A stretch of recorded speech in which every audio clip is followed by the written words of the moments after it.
ನಾನು ಬರ್ತೀನಿ ನಿಮ್ ಜೊತೆ. ನಾನು ಏನ್ ಮಾಡ್ಬೇಕೀಗ? ನಿಮ್ಗೆ ಏನ್ ಮಾಡ್ಬೇಕು ಅಂದ್ರೆ ಗೊತ್ತಿಲ್ಲದೆ ಯಾಕೆ ಬರ್ತೀರಾ ನನ್ನ ಜೊತೆಲಿ?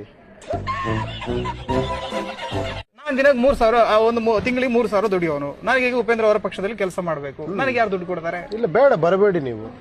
ನಿಮ್ಗೆ 10,000 ರೂಪಾಯಿ ದುಡಿ ಯೋಗ್ಯತೆ ಇಲ್ಲ, ನೀವ್ ಯಾಕೆ ಬರ್ತೀರಾ? ಬಿಜೆಪಿಯ ಕಾಂಗ್ರೆಸ್ನವರು ಒಂದು ಇಂತಿಷ್ಟು ಅಂತ ಅಮೌಂಟ್ ಕೊಡ್ತಾರೆ ಖರ್ಚಿಗೆ, ಚುನಾವಣಾ ಖರ್ಚಿಗೆ ಅಂತ. ಗೊತ್ತಾ ನಿಮ್ಗೆ ಕನ್ಫರ್ಮ್? ಕೊಡ್ತಾರೆ, ಖಂಡಿತ ಕೊಡ್ತಾರೆ. ಹೋಗಿ ಮತ್ತೆ ಅಲ್ಲೇ ಹೋಗಿ ಕೆಲ್ಸ ನಿಂತ್ಕೊಳ್ಳಿ. ಮ್ಯೂಸಿಕ್ ನಿಮ್ಗೂ ಡೌಟ್ ಇದೆ ಇಲ್ಲಿ ಬರೋದಕ್ಕೆ, ನೀವು ನಾಳೆ ಚೇಂಜ್ ಆಗ್ಬೋದು ಅಂತ ಡೌಟ್ ಇದೆಯಾ? ಖಂಡಿತ ನಿಮಗ್ ಡೌಟ್ ಇದೆ. ಡೌಟ್ ಇರೋರು ಬೇಡ ನನಗೆ. ನಾನು ಪತ್ರಕರ್ತ ಆಗಿ ಕೂತಿದ್ದೀನಿ, ಪ್ರಜೆ ಆಗಿ ಕೂತಿಲ್ಲ ಇಲ್ಲಿ. ನೀವು ಪ್ರಜೆ ಅಲ್ವಾ? ಪತ್ರಕರ್ತರು ಪ್ರಜೆ ಅಲ್ವಾ? ಪ್ರಜೆಗಳು. ಆದ್ರೆ ನನ್ನ ಒಂದು ಆಯಾಮ ಇದೆ, ನನ್ನ ಚೌಕಟ್ಟಿದೆ, ಅನಂತರ ನಾನು ಪ್ರಜೆ. ಆದ್ರೆ ನಾನು ಇಲ್ಲಿ ಕುಳಿತಿರೋದು ಪತ್ರಕರ್ತನಾಗಿ. ಒಬ್ಬ ಪತ್ರಕರ್ತ ನಿಜವಾದ ಪ್ರಜೆ ಆಗ್ಬಿಟ್ರೆ ನಿಜವಾದ ಪತ್ರಕರ್ತ ಆಗ್ಬಿಡ್ತಾನೆ.